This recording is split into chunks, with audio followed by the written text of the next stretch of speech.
Did you know that there are 6.8 billion people on the planet? 4 billion of them use a mobile phone, but only 3.5 billion of them use a toothbrush. Obviously, human interaction and communication has dramatically changed over the past few centuries, and things aren't what they previously were. The history of human communication began with oral and spoken tradition.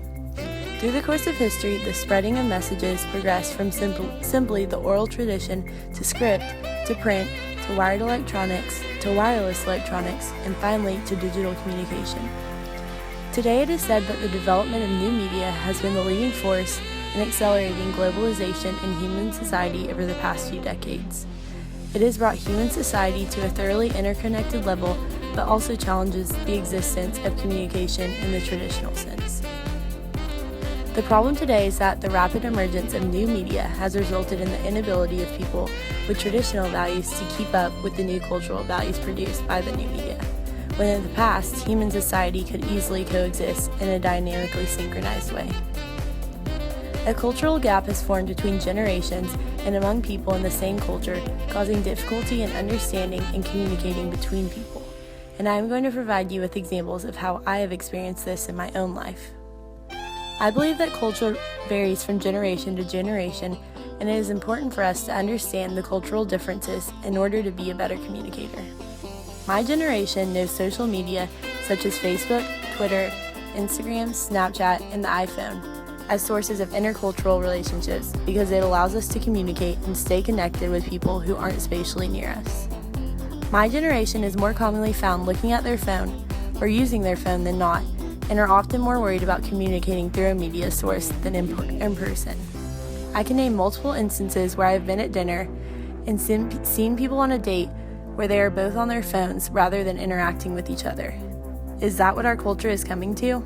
I know I am guilty of using my phone a lot, but the generation below myself seems to be worse than mine. This concept is something my parents' and grandparents' generation don't understand, which is why they are constantly asking, "Who are you texting? Why are you on the phone so much?" Because this isn't the form of communication they are used to. I've personally experienced this culture gap and the miscommunications that occur, and I am going to tell you about the occurrences I have witnessed through my grandparents, parents, and younger cousins. For one, my grandmother refuses to take her cell phone with her anywhere because she doesn't understand the point of it, and we get mad at her for doing this, but she doesn't know any better. When she was my age, taking a phone everywhere you went would have been unheard of. We are constantly trying to locate her because this new media has created a society that is reliant on being able to contact anyone at any time. My grandfather is the only person I know that still sends letters in the mail as a form of communication because that's how he was taught. Today we would just send a text or email, but to him, a letter is the best way. My family knows to expect a letter from him on every birthday or holiday, which I think is more special and personal than receiving an email. My parents' culture communicates a little more similarly to my generation, but they still can't quite comprehend the whole social media hype, and I am consistently having to explain things to them. I recently had to sit down with my mom and teach her how to upload pictures to Facebook and show her how she can like a post instead of personally commenting on everything, because that can get a little excessive. However, my dad is a lost cause when it comes to social media, and I try to avoid the conversation at all costs.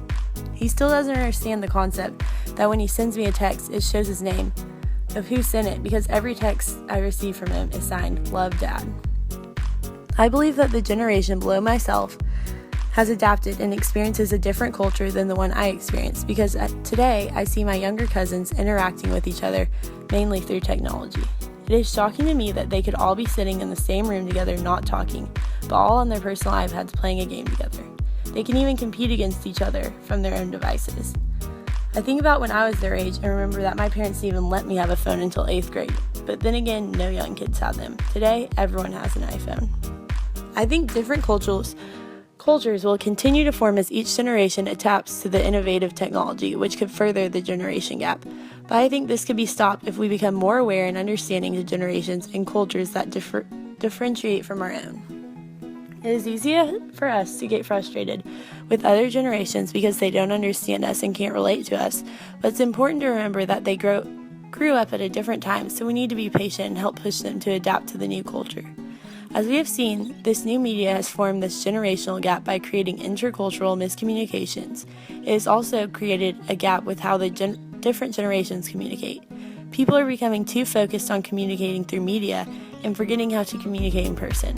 I am worried about the social skills of the younger generations because they live through their phones, computers, and technology. My youngest cousin is shyer than anyone else in our family and hides behind the screen of her iPad or phone so she doesn't have to talk.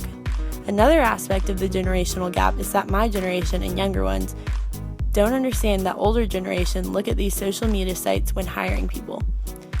We've put too much trust in this new media, which often reveals too much about ourselves, and in the past has prevented people from getting jobs or has even gotten them fired. Younger generations don't realize that they will continue to lose privacy as technology advances and culture changes. My generation puts everything on social media without 1 second thought, but older cultures know that isn't smart. For example, we are way too trusting of the app Snapchat because it claims your goofy picture went away after X amount of seconds, but did it actually, or is it stored somewhere up in cyberspace? I know my mom is always the first one to text me if there is something questionable I need to take off my Facebook. Overall, there are ups and downs to all the different generational cultures, which is why as intercultural communicators, we should make greater effort to collaborate and resolve some of them. The new generation should focus more on integrating all cultural methods of communication to help close this gap between cultures and to try to be more culturally aware when talking to people who grew up in a different generation.